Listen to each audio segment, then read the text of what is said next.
जितना पी ले, जो जितना ग्रहण कर ले, जो जितना पात्र में रख ले, वो उतना भाग्यशाली है। और याद रखिए उतना ही मिलता है जितना भाग्य में होती है। आप देखिए आज बैठे हैं और आप जब मिलने आए थे तो हमने कहा कि आज सुन के जाइएगा। आपके भाग्य में आज भगवान की कथा रही, इसलिए आप श्रवण कर रहे हैं। नहीं तो क्या मालूम कितने मुसीबतें आ जाती हैं, फोन आ जाता है, ये काम है, ये है, वो है। तो भाग्य में ना हो तो हम चाह के भी नहीं प्राप्त कर पाते।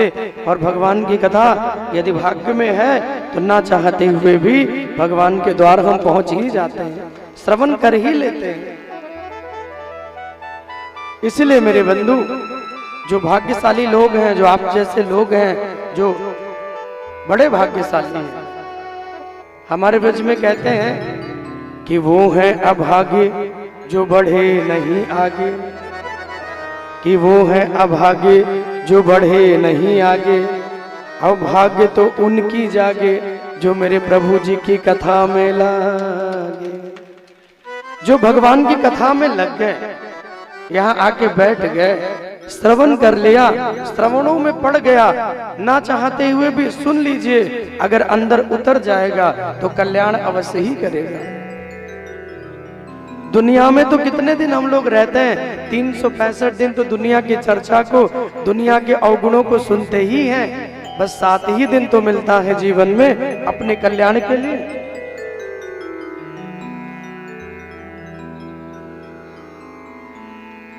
ज्यादा नहीं, केवल 7 ही दिन मिलता है जीवन में अपने कल्याण के लिए। राजा परीक्षित के जैसा त्याग जो जीवन में करे, उसे 7 ही दिन में भगवान मिल जाते हैं। जब उनको श्राप लगा ना, तो परीक्षित जी ने एक पल गंवाए बिना अपना सर्वस्व छोड़ दिया,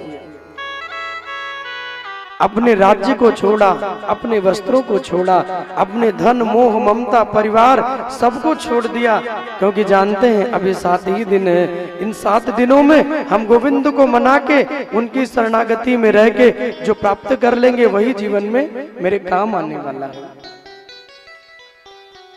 और जितने भी लोग दुनिया में हैं, यहाँ इस दुनिया में धन दौलत वैभव हर चीज काम आती है, लेकिन जब भगवान के यहाँ हम जाते हैं ना, तो वहां कोई धन, कोई वैभव, कोई गाड़ी, कोई मकान, कोई दुकान, किसी की चर्चा नहीं होती।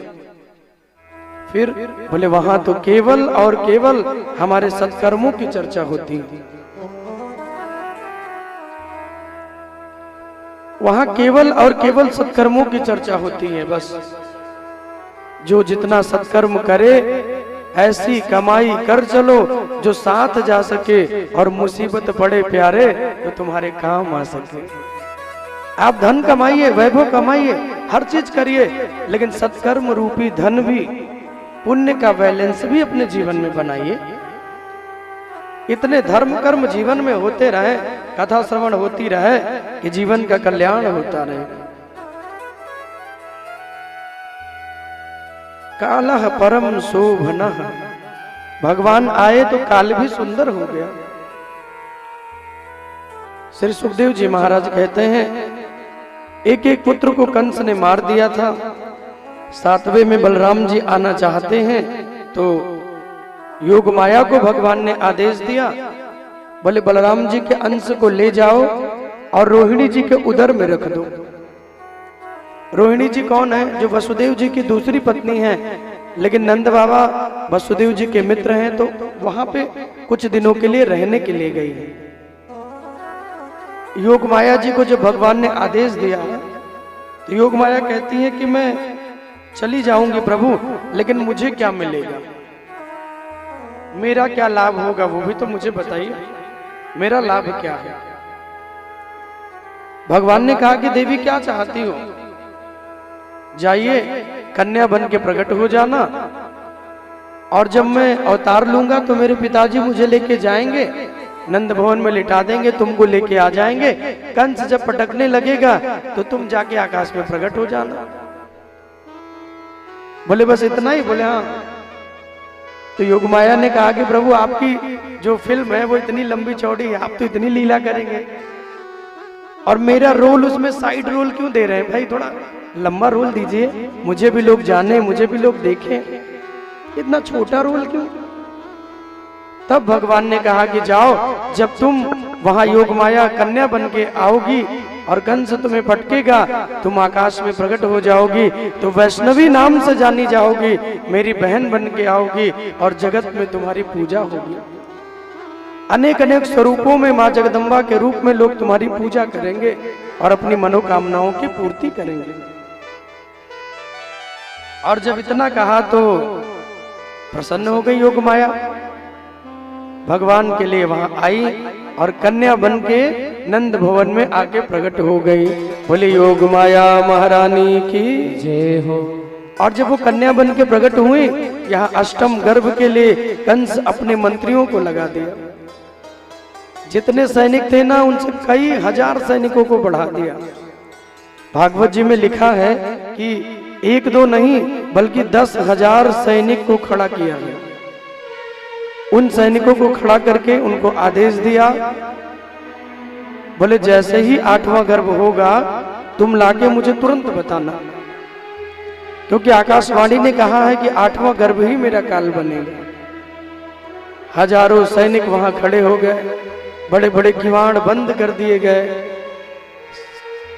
कंस को भी नींद नहीं आ रही।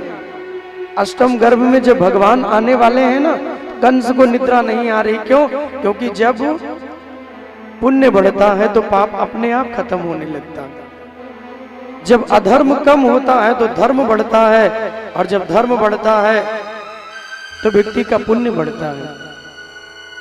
और भगवान भी अवतार इसीलिए लेते हैं, धर्म संस्थापनार्थाय, अधर्म को मिटाते हैं और धर्म की भगवान रक्षा करते हैं। लेकिन वो कभी जन्म नहीं लेते हैं। किसी ने कहा कि भगवान अजन्मा है, वो कभी जन्म नहीं लेते, फिर भगवान जन्म लेके क्यों आए, मां के गर्भ से क्यों आए? तो सुखदेव जी ने कहा कि भगवान मां के गर्भ से नहीं आए, उनके लिए तो कहा गया भय प्रगट कृपाला। भगवान जन्म थोड़ी ले, भगवान तो प्रकट हो गए भैया। वो कभी भी गर्भ में नहीं जाते हैं, मलमूत्र के ढेर में भगवान को नहीं जाना पड़ता। वो गर्भ योगी हैं, मलमूत्र के ढेर में तो मानव जाता है। वो तो गर्भ योगी हैं, वो सीधे अवतार ले लेते हैं। कंस के कारावास में देवता अपना अपना वेश बदल के पहुंच गए और जाके स्तुति करने लगे। और जब जाके स्तुति किया है, बहुत सुंदर भगवान को मनाया कि सत्यव्रतम सत्य परम त्रिसत्यम असत्यस्य योनिम निहितिम च सत्य असत्य से सतमृत सत्य नेत्रम सत्यात्मकम त्वं शरणम प्रपन्ना। और तब एक बार नहीं, कई बार जाकर के देवताओं ने भगवान को सत्य सत्य कहा। सत्य व्रतम, भगवान आपका जो व्रत है वो सत्य होता है, आपकी जो लीला है वो भी सत्य है, आपका नाम आपका धाम ये कुछ भी झूठ नहीं है। आपकी हर लीला सत्य है। और एक बार नहीं बल्कि 9 बार देवताओं ने भगवान को सत्य सत्य कह के प्रभु वासुदेव के चरणों में प्रणाम किया। आइए प्रभु अवतार लीजिए, आइए गोविंद अवतार लीजिए। और जब कई बार प्रणाम किया, सारे देवता स्तुति के लिए खड़े हैं। और देखते ही देखते सुंदर भगवान के जन्म का समय आने लगा। भादों का महीना, अष्टमी तिथि, बुधवार का दिन, रोहिणी नक्षत्र का तीसरा चरण जो भगवान को अति प्रिय है। जैसे पूर्व दिशा से चंद्रमा उदित हो, वैसे चतुर्भुज रूप में भगवान नारायण आज कंस के कारावास में प्रकट हो गए। बोले नारायण भगवान की, बोले भक्त वत्सल भगवान की जय हो। और चतुर्भुज रूप में जब भगवान नारायण वहां प्रकट हुए, वसुदेव जी महाराज ने तो दोनों हाथ जोड़ के स्तुति किया। लेकिन माता देवकी जी थोड़ी सी दुखी हो गई। क्यों हो गई? भाई कोई बेटा मांग ले और सीधे डायरेक्ट पिताजी मिल जाए। देवकी मैया ने कहा कि मैंने बेटा मांगा, मैंने बाप नहीं मांगा। आप तो इतने बड़े बन के आ गए। और चतुर्भुज शंख चक्र गदा पद्म लेके भगवान आए। लेकिन वसुदेव जी ने भगवान की बड़ी प्यारी स्तुति की। वसुदेव जी कहते हैं प्रभु कि तुम अद्भुतम बालक मम्बुज क्षणम और चतुर्भुजम शंख गदायुधायुधम और श्रीवत्स लक्ष्मम गल शोभिकौस्तुभम पीतांबरम सांद्र पयोध सौभगम। और एक बार नहीं बल्कि कई बार कहा, तुम अद्भुतम बालक मम्बुजे क्षण। आपके जैसा अद्भुत बालक हमने कभी देखा ही नहीं। बोले अद्भुत क्या है इसमें? भाई बालक तो सब बालक ही होते हैं। बोले चतुर्भुजम। जब कोई बालक जन्म लेता है तो कितने हाथ होते हैं? 2 ही तो होते हैं। लेकिन यहाँ जब भगवान आए तो चतुर्भुजम, चतुर्भुज बन के आ गए। एक हाथ में शंख है, दूसरे में गदा है, चक्र है। माता जी कहने लगी कि प्रभु क्या अपनी माता जी को डराने के लिए आए हो? चक्र लेके गदा लेके क्या हमें मारने के लिए आए हो? तब भगवान बहुत सुंदर कहते हैं कि नाना मैया ये आपके लिए नहीं, अरे ये तो मामा जी के लिए लेके आया हूँ। क्या पता कब लड़ने के लिए आ जाए तो 2-2 हाथ करनी पड़ेगी ना। अब मैं ठहरा बालक, इतना छोटा सा हूं, कहां जाऊंगा अस्त्र ढूंढने? इसलिए चतुर्भुजम लेकर ही संग में आ गए भगवान। लेकिन मैया ने तुरंत स्तुति की और कहा कि प्रभु आप छोटे बन जाइए। और मां के निवेदन पे भगवान तुरंत ही छोटे बन गए। लेकिन छोटे बन के भी भगवान मुस्कुराने लगे।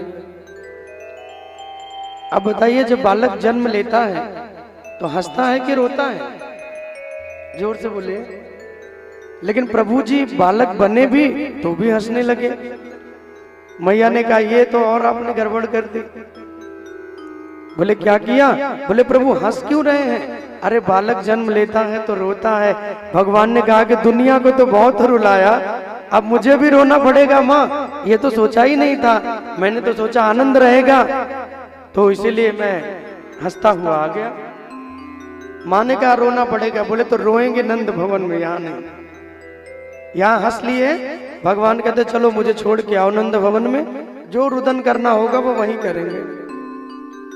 और वसुदेव जी को कहा कि आप मुझे लेके चलिए और नंद भवन में ले चल के मुझे वहां पे लेटा दीजिए।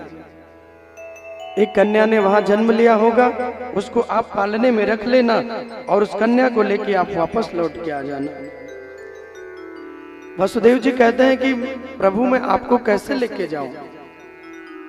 मेरे हाथों में जंजीर बंधी है, मेरे पैरों में बेड़ियां हैं, इतने इतने पहरेदार हैं, इतने बड़े बड़े दरवाजे हैं, मैं आपको जाऊं तो कैसे लेके जाऊं?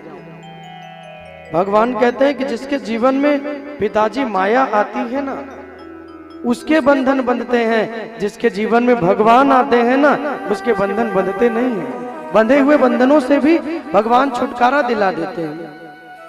आप मुझे अपने सर पे धारण कीजिए। बंधन जीवन में तभी तक है जब तक जीवन में भगवान नहीं है। माया को सब जग भजय माधव भजय न कोय, और जो कदापि माधव भजय तो माया चेरी हो।